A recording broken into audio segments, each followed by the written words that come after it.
Ah, afternoon recess. Since we lost our PE teacher to budget cuts, this was our gym period. Normally a time for playing tetherball and soccer, avoiding bullies and blowing off steam, but not today. Jose may not have been my best friend, but when something bad happens to your classmate, you do something about it. As soon as Benny and I stepped outside, we cut through the crowd and huddled in a corner of the playground. "Okay," said Benny, "tell me that wasn't deeply strange." "That was deeply strange," I said. "Our own classmate raving and passing out." I nodded. "Things are getting weird again." Benny grinned. "And when the going gets weird, the weird gets going," I finished. I shook my head. I can't believe we got another monster problem so soon. Lucky us. We didn't waste time debating whether or not to take action. After twice tackling supernatural baddies at our school, putting on the hero hat was getting to be a habit for Benny and me, and we weren't the only ones. "So," said Tina Green, popping up from nowhere, "where do we start looking for the monsters?" "What do you mean we?" said Benny. Tina scowled. She had a good scowl. "Duh, you guys plus me equals we." Everyone called her Karate Girl, although Benny and I had learned that she'd gotten all her moves from kung fu movies rather than actual karate classes. We didn't blab about it, though Tina could still punch harder than most boys, and she was a good person to have on our side. "I don't remember inviting you to tag along." Benny's lips clamped together. He was in a cranky mood for some reason. "Benny," I began. "Oh yeah, Bregman." Tina thrust her chin forward, the movement making her beaded braids click together with a tick-tick-tick.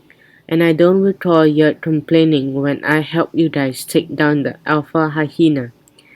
"Guys, guys," I said. Benny's fist landed on his hips. "And where were you when we were fighting those mantis lunch ladies?" "Oh right, chasing after us and trying to eat us." "Not fair," Tina said. "I was." "Enough," I stepped between them, raising my hands. "Chill out, we're all on the same team." Tina snorted. "I'm not playing on any team where I'm not wanted." "Karate Girl, please." I reached out, but she turned and walked off. She called back to us, "See if I lend a hand when you get carried off by giant vampire chickens." I wheeled on Bunny. "That was rude. She was trying to help." "We don't need her. We are the heroes here." "But Tina." Bunny tugged my arm. "Are we going to waste our recess yakking, or are we going to find out what happened to Jose?" "Let's go, Carlos." Chop chop. And we marched off without a backward glance. I sighed and followed him. When Benny gets in his bossy mood, sometimes it's easiest to just go along. But the way he treated Tina gave my guts a twinge. It's no fun being in the middle when your friends fight.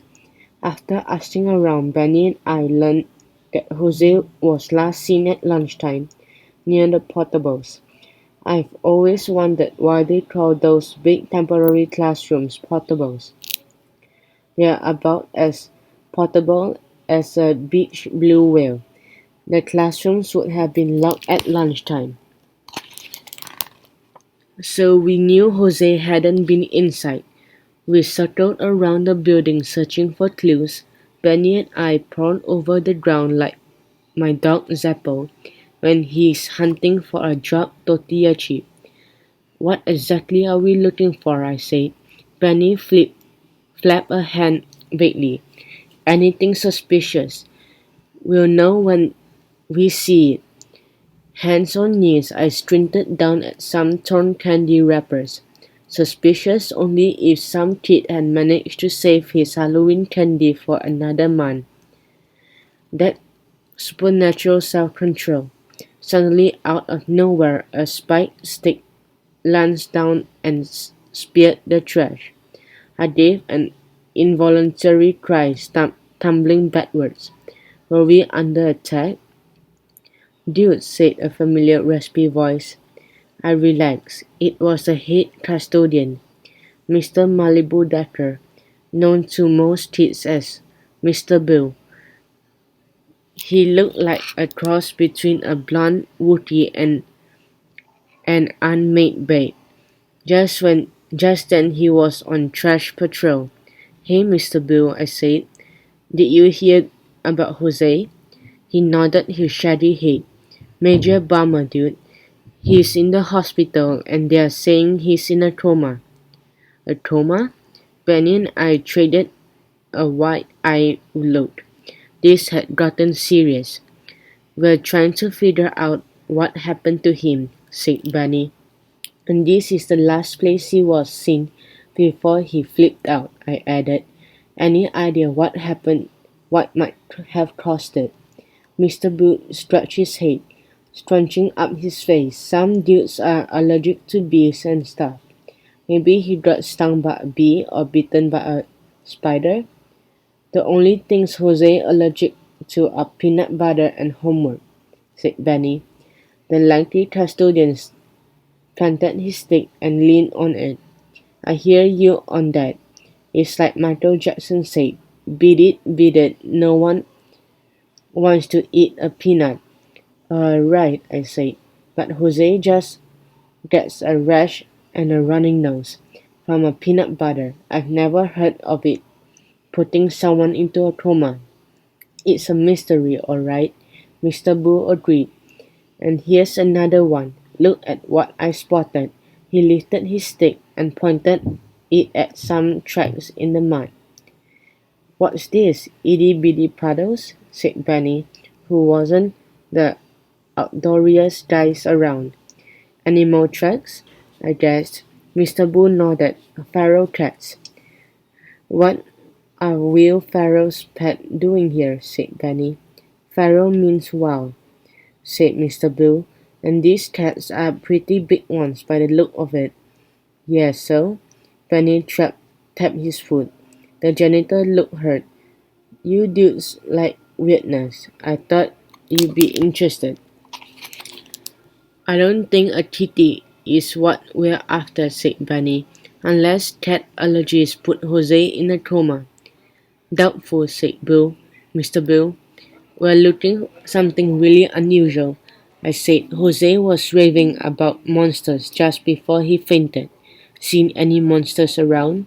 Yeah, like were pandas, mutant stink bugs, that kind of thing, Benny added. Mr. Boo rubbed his cheeks. Not lately, not since the exterminator came and the bell rang and Dad put an end to that after getting the custodian's promise to keep us posted on any further oddness. Benny and I headed back to our room.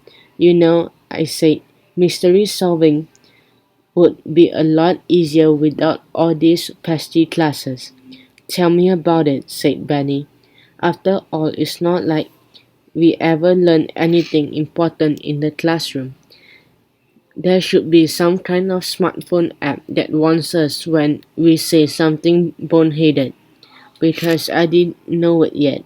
But I was wrong, dead wrong.